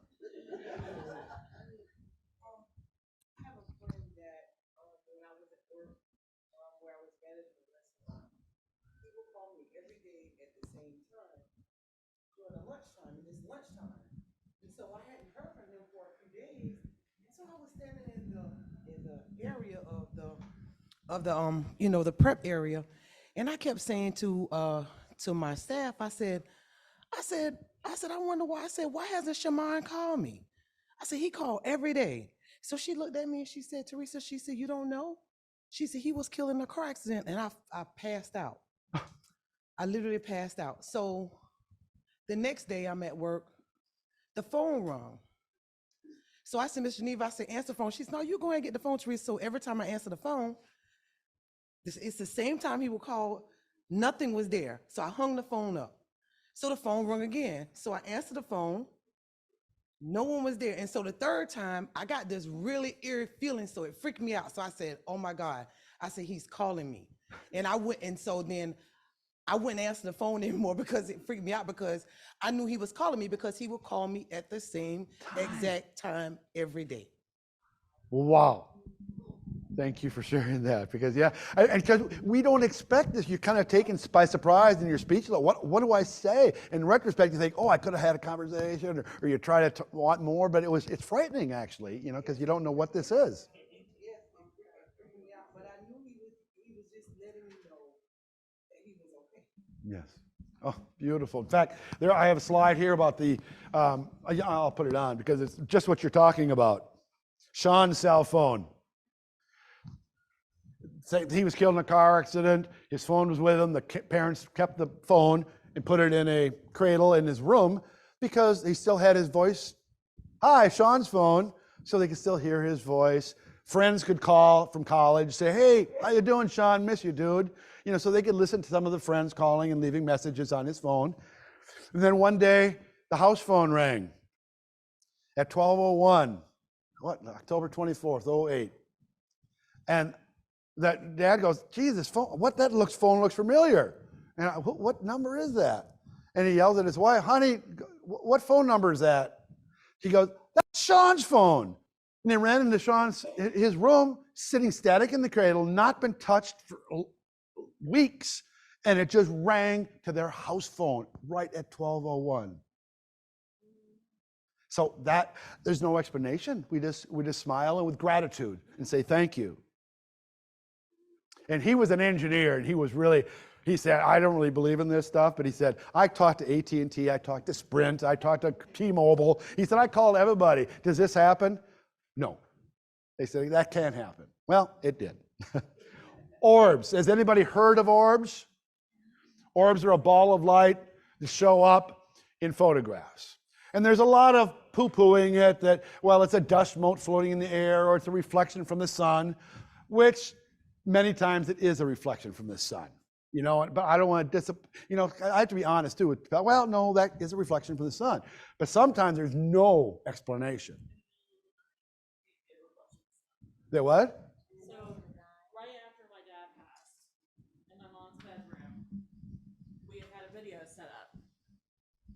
Sorry, right after my dad passed, in my mom's bedroom, we had a video set up because she had a tendency to get out of bed on her own and she would fall. And I would turn the monitor on, and in a dark room, you could see little orbs of light just, flowing from one side of the room to the other. There was no explanation. I mean, it's a dark room. So the only thing I could think of was Dad's just watching over.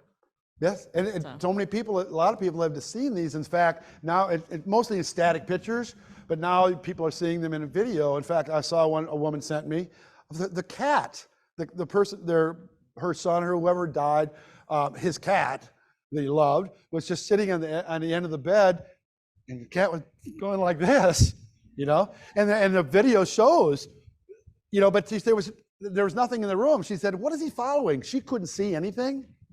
She just saw the cat going like this and then took a picture of it. What is he doing? And then in the camera, it showed up this little orb dancing all over the place.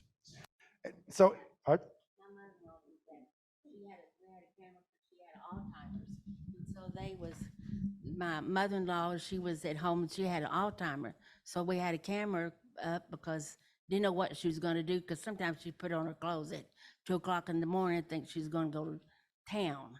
Anyway, so we're watching her, and their daughters and stuff said, Mama's sick, Mama's sick. She's just talking out of her head. And I looked at it and I said, no, she's not.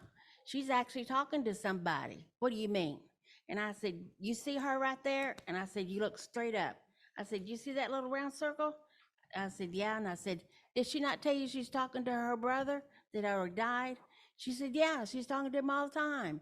And I said, that's who it is. And she said, really? And I said, yeah, see those little orbs all in that room? And she said, oh, that's from the light. And I said, 2 o'clock in the morning, I don't think so. Yes, many people will try to discourage it, but it doesn't matter. Let them discourage it. It's already done its good work by how we feel in our heart. And people can tear it apart and discredit it. It doesn't really matter because we know what is important to us. And here's those orbs at a candle lighting. When they took this picture at a Compassionate Friends, she took several pictures. She showed me. She took a picture of all these moms. These were all moms that had lost a child. And when they all lit their candle, you can see it. They all lit their candle. Then she took a picture. All these orbs, all above them. And there was none. If you bracket a picture with family, you see one here, and you see it here, but not in the other two pictures. I mean, it happened right then, at that moment. Mitch, we have someone back here. Oh, yes. So just last month, I graduated with my degree, and my mom died, but she's always been at every graduation.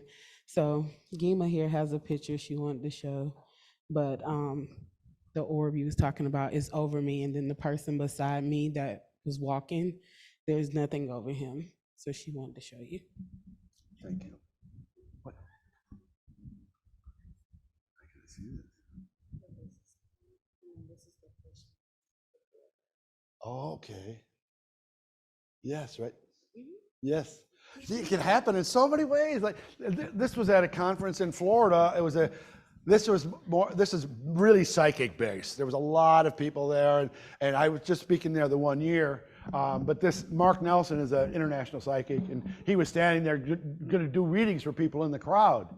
And everybody who was waiting for a reading had an orb above their head. And I mean, someone else sent me this too. Did you see that? I mean, even the woman in front, I mean, just like the orbs were all over the place. And there's yours truly. Purple bandana and purple Chuck Taylors that day. And I had a purple tie on because my sons, when he died, we did not have a graveside service. We cremated him. We do not have a burial. We're not really cemetery people. My dad was in the cemetery, but my son, we did not want to put in a cemetery. He loved Hawaii. And we talked about when I said, Kelly, when you're going to die, he said, I want to live in Hawaii. Because we had been there for Make-A-Wish.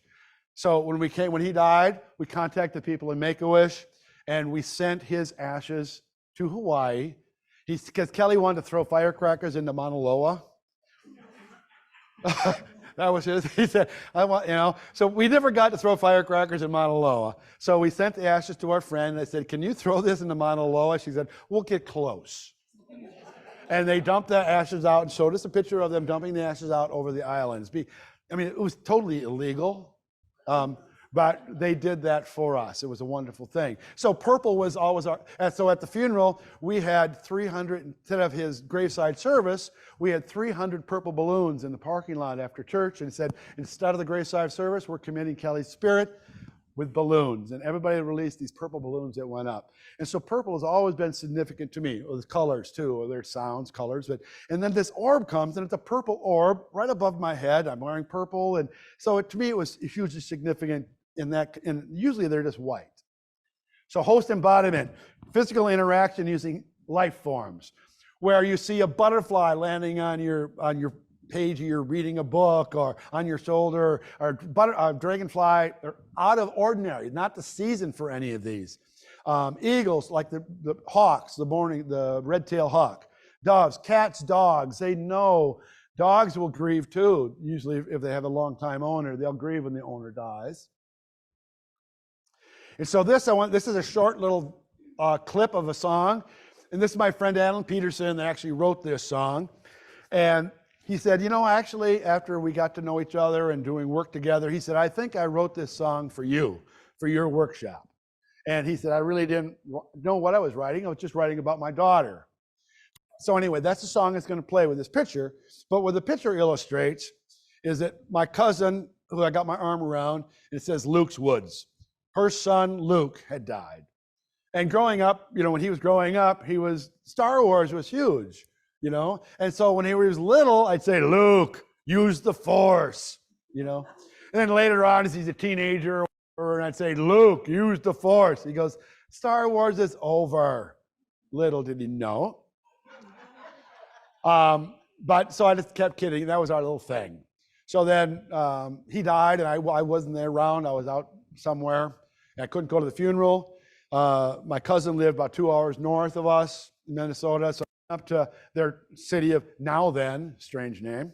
Went to Now Then to see Luke's Woods. I want to see where Luke hung out. He was a loner, and he had died by suicide. And he died in the woods. But that's where he lived. He hunted, and he was a loner, and he loved his woods. And she goes, can we go walk through Luke's Woods? And I said, you get any signs from Luke as we're walking through the woods? She goes, yes, monarch butterflies. He always sends monarch butterflies.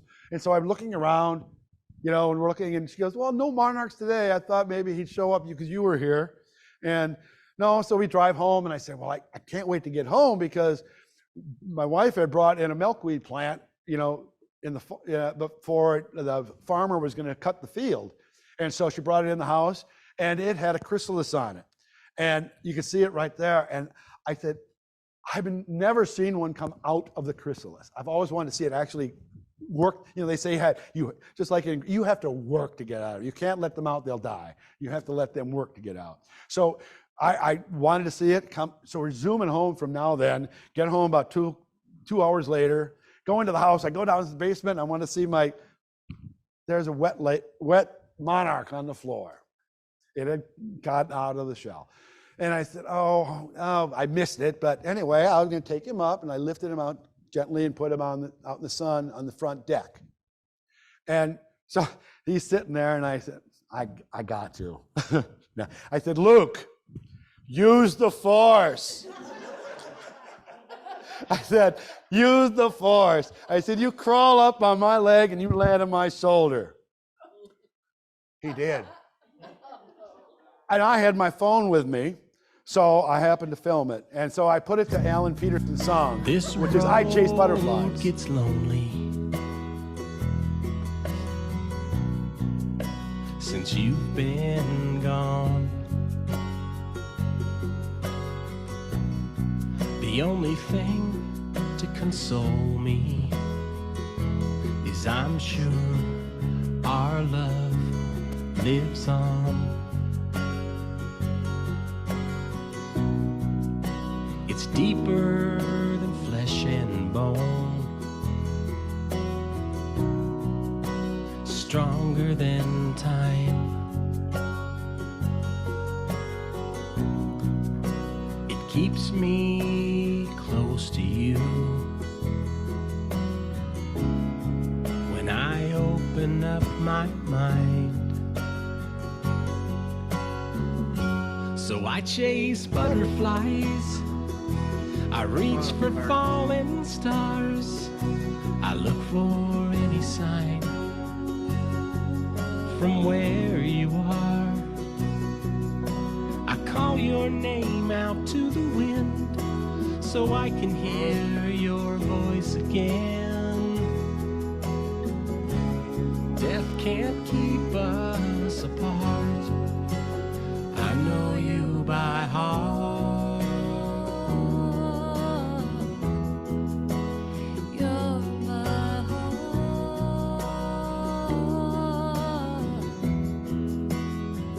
And then another butterfly came and landed on my shoulder when he got up there. And I said, oh, that they're working together. That's Kelly and Luke, you know. But that's amazing. Someone said, oh, how can that happen? They have the brain the size of a pin. I go, exactly. Visitations, whether it's in a dream, hearing a voice. We talked about seeing a presence at the end of the bed, having a conversation. A lot of people in the past, we hear children talking about their friends, their invisible friends, or my play friend. And I really believe that, I think it's real now. I used to think we were just making that up. They're just, you know, it's just make-believe friends. I think they're talking to old relatives, because I've heard people, kids that say, they're talking, who are you talking to? Grandpa. Grandpa's died years ago, but they're talking. Or they've shown, said, I'm talking to Grandpa, but it doesn't look like Grandpa. And then they showed pictures of him when he was in the service, when he was in this prom. They said, that's who was talking to me. Not the old grandpa that they remember, but that he was talking to me, you know? So I get goosebumps of that, because it seems like they like to appear at their best. Well, don't we always? You know, so they appear at the age that they think they were the best, I guess. An apparition. This was sent to me. A young girl in Canada was disappeared. They couldn't find her. She had been abducted from a school, and this girl, 16 years old, sent me this picture. She said, I took it with one of those throwaway cameras, because we had a memorial service for her, because they figured that she had disappeared, or was a fundraiser to find her. I don't think they knew she was dead, but while they were having the fundraiser, they found her body buried under loose leaves. She was wearing this pink gown that she had been wearing, and this is the girl here, and they said they swear it was her. So I show this as a very rare thing where people see an actual apparition, but other people have seen apparitions,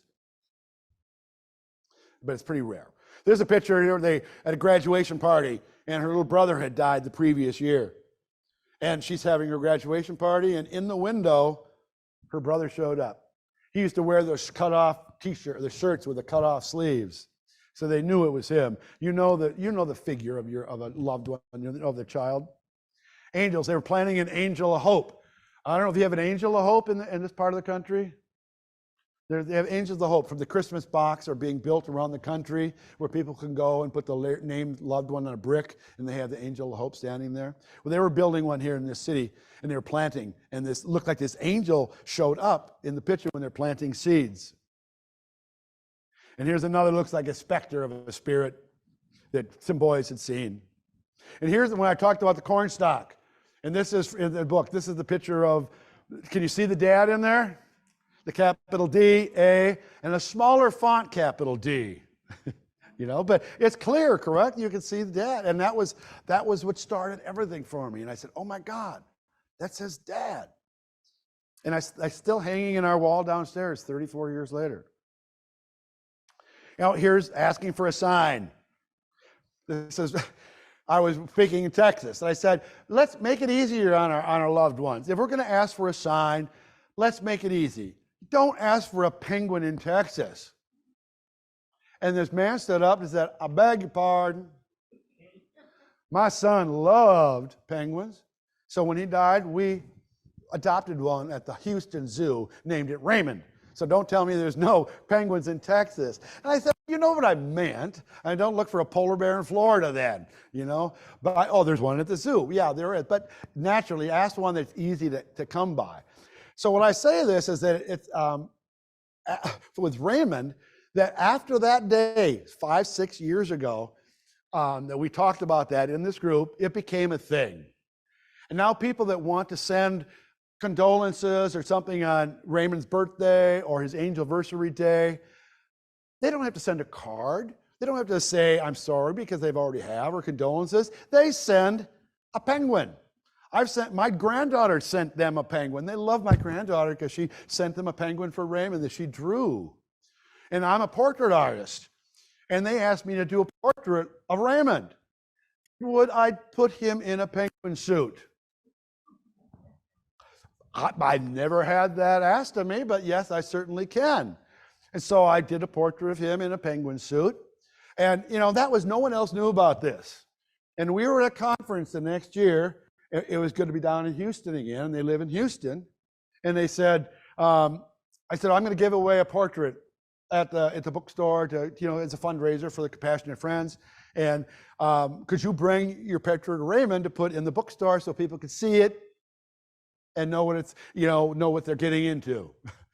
And oh, sure, we'll do that. We'd love to put Raymond up anywhere. So they brought it along. Then we're having this the whisper session like this. And then in the evening, we'd usually have a sharing session where I wouldn't talk much. Most people would talk about their signs. We talk about, what signs have you had? People all gathered around. Sometimes it would go for 4 hours. Everybody sharing their story. So we were doing it till about 11 o'clock, 12 o'clock at night. Everybody else had gone to bed. We're in the edge of the ballroom talking whispers. And this woman comes up. Everybody else is kind of dispersing. And okay, we're all done. And this woman comes up. She goes, I didn't say anything. I just got here. I haven't been to the conference yet. But I heard about this. I missed everything. But I wanted to get on the sharing session. And she said, I'm a psychic. And she goes, I don't want to tell anybody I'm a psychic at a bereaved conference because I don't want to be inundated. I'm here for myself. But she said, I can't help but tell you, and I had to linger behind because as I'm hearing you talk and people are talking, I know this sounds crazy, but standing behind you, there's a young man dancing like Charlie Chaplin in a penguin suit. I was speechless. I called Raymond's parents and I said, you're not going to believe this. I said, please, you've got to meet this woman. And so they got together the next day and they brought her to the bookstore and showed her the portrait. And she said, that's him. That's what she saw dancing behind me. And these are odd choreographed incidences that happened. And then the shelf, he died of the swine flu. So one of the things they do now is they're really powerful on getting inoculations for the swine flu or flu. So that's what they do. Take a shot for Raymond.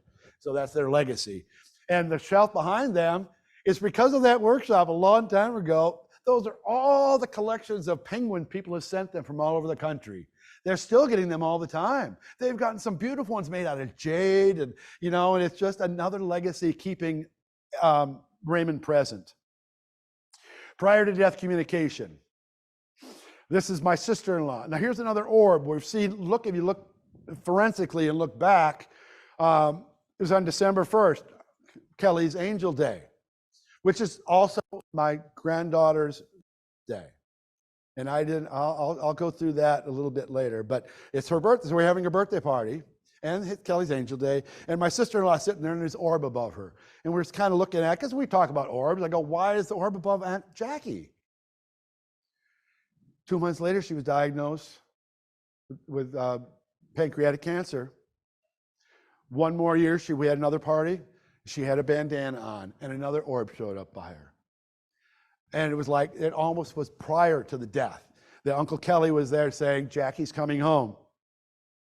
Now, these are Kelly's tumor fighting pictures. So if you're, especially in a hospital, I like to show these. When Kelly was in the hospital, we worked with Bernie Siegel. Anybody know Bernie Siegel? Wrote Love, Miracle, and Medicine, Peace, Love, and Healing.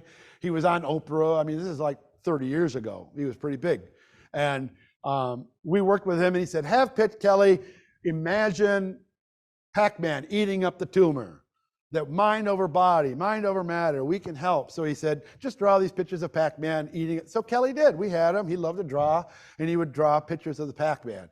And so, you know, we thought we had the rose-colored glasses on thinking, I know this is unbeatable cancer, but we're going to beat it. You know, we're doing with Bernie's helping us. We're going to beat this cancer. We're going to get rid of that tumor. And so he drew all these pictures, and then he did die. Never looked at these again. His drawings were put away. And we were really hopeful. But then we were going through the things when we were going through his trunk of things, and we found the drawing pictures were in there. And we looked at him now as being many years down the road in our early bereavement, and looking at these, I said, oh my God, he knew he was dying. We're saying, we're going to save, we're going to do everything, and we're thinking, yes, we're going to win this. And his spirit inside is doing these pictures showing that, no, that's not the story. He knew he was dying. Because he started out big-bodied, and he's running Kelly, and he's shooting the tumor at the base of his head. There he's getting radiation, and he's doing a picture. There shows the tumor at the base of his head again. And a full face, and he had full body. But now it looks like his arms are turning into wings, and the Pac-Man is getting at the tumor, but it looks like a live thing, and he's smiling like it's getting done. So we're thinking this is a good thing. But now afterly, no, he's still smiling, and he's still attacking the tumor, but everything starts to change. It looked like that purple, his color again, purple looked like his spirit is in torment, he's screaming. He's had a lot of headaches, like a firecracker going off in his head, but he's still smiling. Here now, it's like now we don't know, but the cancer has spread. We didn't know, but it's spreading down his spine, spreading all over. And it looks like here that now the cancer is going everywhere. He's still smiling, but he's got a flower for his nose. He's smelling the sweetness of life right now. Now there's nothing, just gobbledygook. And the line is still there, but there's no face, there's no body, just nothing. Again, now concentric circles, all these, and we had balloons, purple balloons for his funeral. We didn't know that. We didn't look at these at that time. And he's pointing at these balloons like they're going up. There, it shows at the end, one of the last ones he did, Kelly, it's got, his head is like the world. It looks like the globe. And if you played Pac-Man, the ghosties are the bad guys. And the ghosties are all surrounding his head. The Pac-Man is left scared. He's not winning. The ghosties are winning. Kelly's getting rings, yet he's still plugged in. He's plugged himself into an outlet. How what a strange thing to do. But he's still connected to the earth. He's still connected. Then here's again nothing. It's just absolutely, the tumors are getting huger, which did. We didn't know that, but it looks like there's 2 tumors. And he had several tumors in his brain when he died. There, the second one, he said, end of pain. And we thought that originally end of pain meant we beat this. He's saying the end of pain because I'm dying.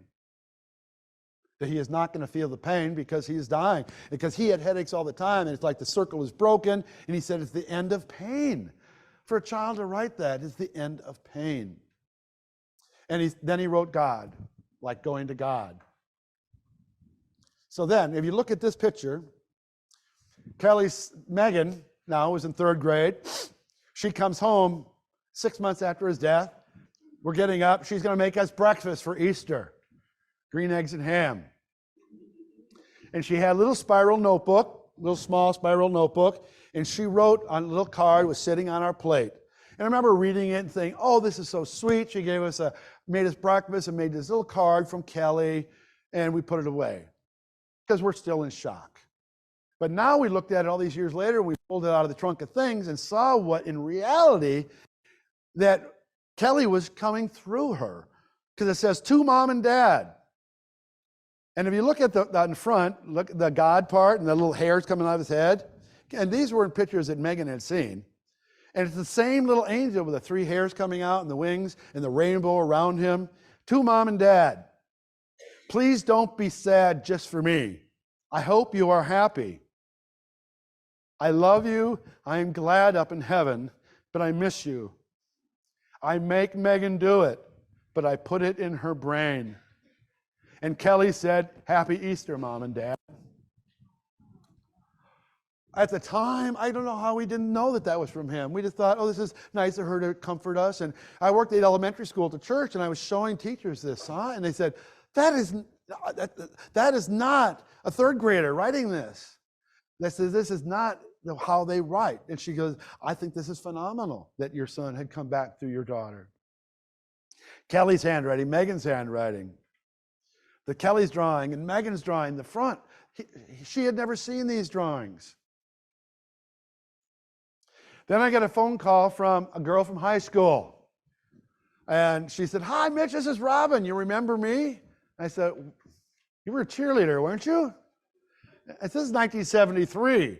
And I said, Yeah, I saw your picture in the yearbook. You were the only one in color. We were all in black and white except for the cheerleaders. And I said, I do remember you. And she goes, Well, I wanted to call you because I've lost my son.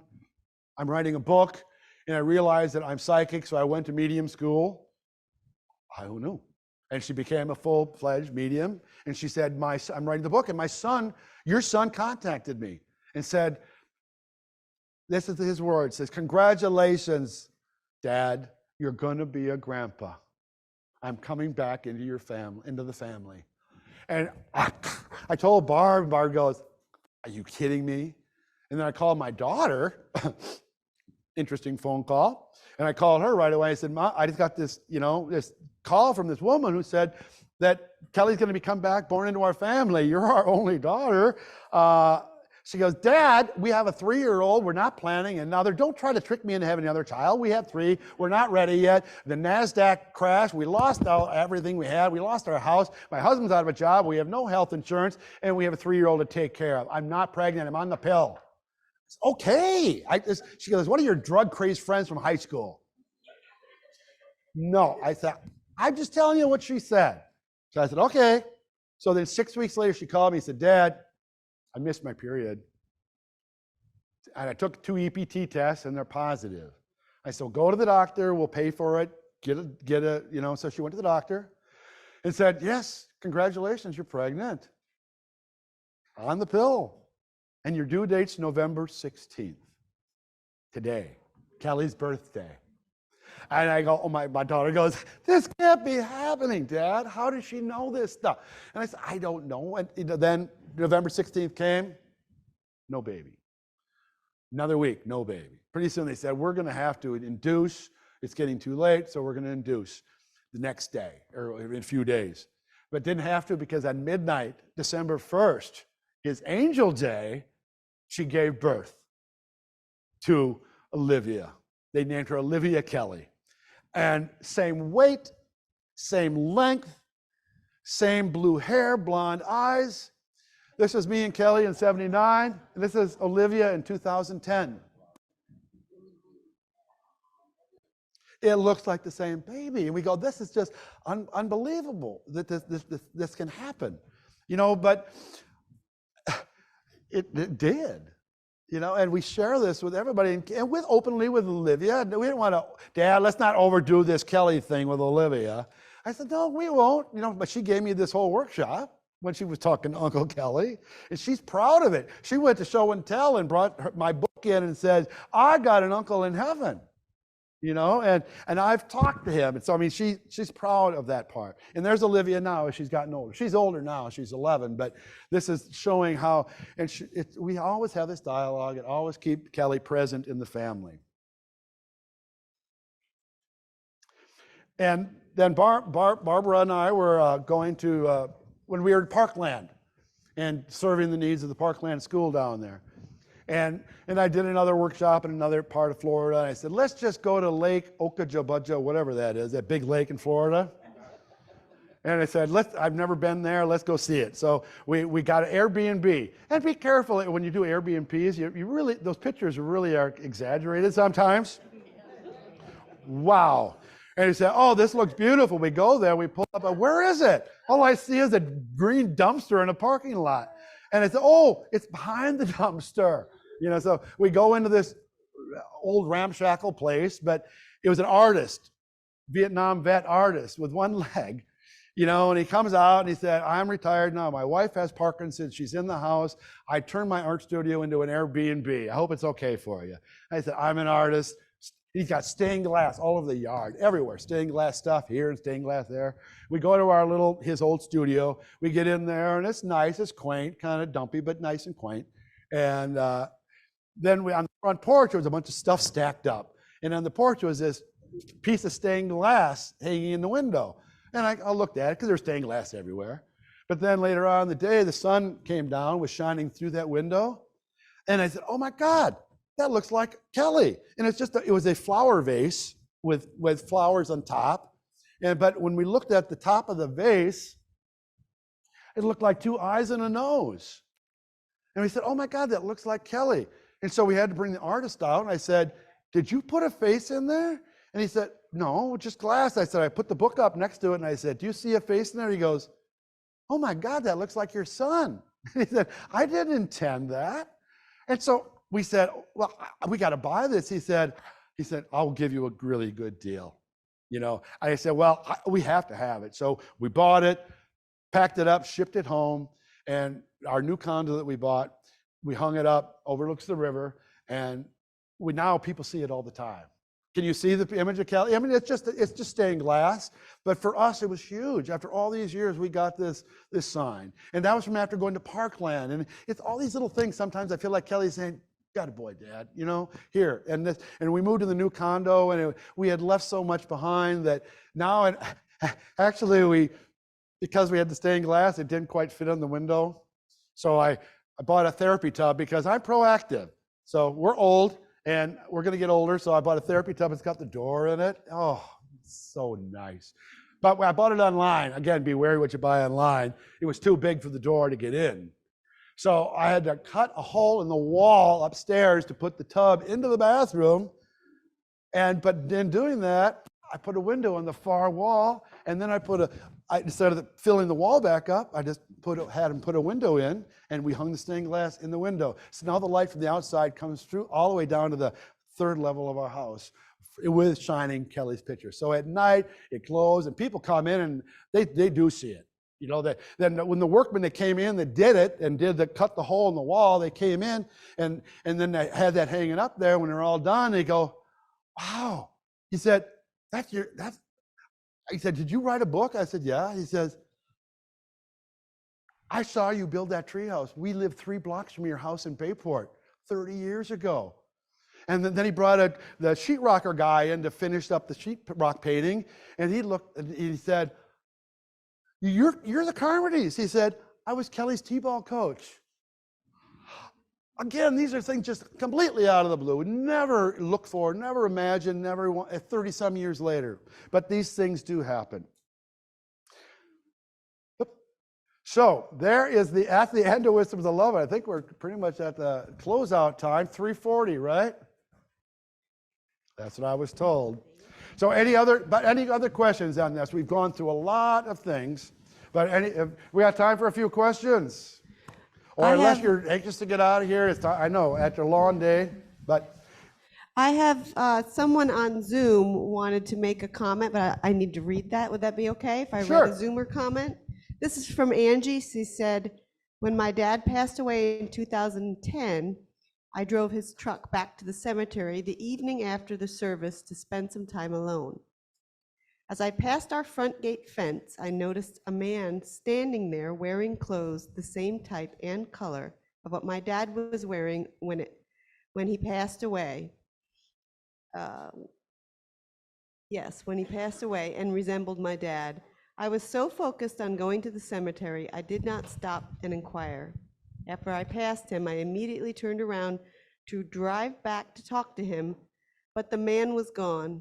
I cannot help but believe it was my dad. When I cited the story to my mom, she said the same thing had happened to her when her father passed away.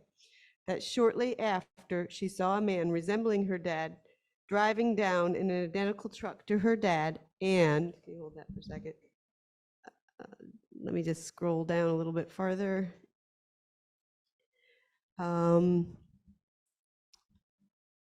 Thank you. Identical truck to the dad's. And lastly, when I recently was reviewing pictures that I made at the cemetery after Mom passed away, I noticed in the background, just behind my parents' graveside at the edge of the woods, there was a clear image of an angel standing by a tree behind the graveside. Indeed, God truly sends comforting signs. And I just want to say, I know so many of you guys here probably have these experiences to share. So thank you for bringing those up and those continued connections. Oh, thank you. And to the person that wrote in, there's been people here to talk today about seeing the apparition, seeing someone. And then there's that song by Kenny Chesney, Angels Among Us. That sometimes you wonder, you look around, they're gone, or someone is there at the right moment, the right time to help you out, and they're gone. And you go, was that a real person or not? You know, you just don't, yes. I appreciate you normalizing this experience, because I think people get a little fearful of it or fearful of sharing it. So I really appreciate you normalizing this experience so that people don't feel alone in this experience, that they feel like, oh, this is normal, and not to be afraid of it, and that they can share with other people that they've had this experience. Thank you for saying that, for normalizing it. Yes, that's what I'm trying to do, is to normalize the experience and not to exaggerate it, but that it does, that it happens, that to talk about, have a dialogue about it, because people are talking about it, whispering about it. That's why I call it whispers of love, because it's comfort. And I understand the thought that people will be disappointed if they don't get one. That's why they didn't want me to talk about it initially, signs, because what about the ones that don't get signs? They're going to walk home feeling, what's wrong with me? Why don't I get signs? But that's the risk, I guess, but if you don't, you can't throw the baby out with the bathwater. Everybody, you have to be so, not politically correct, but correct to be so, you can't be antiseptic. You can't sanitize it so much that no one can benefit from the experience, and to normalize it. Yes, just like hospice is normalized. 30 years ago, no one said the H. People are still, no one wants to say the H word, because that means their loved one's dying. I said, we talked about, we encourage it all the time. Have you thought about hospice? That means they're dying, right? Well, yes. Yes, the biggest risk is getting kicked out of hospice. Wow. No, you've been here too long. You can come back, get reevaluated in 6 months. But that's wonderful to have that for all of us. Thank you.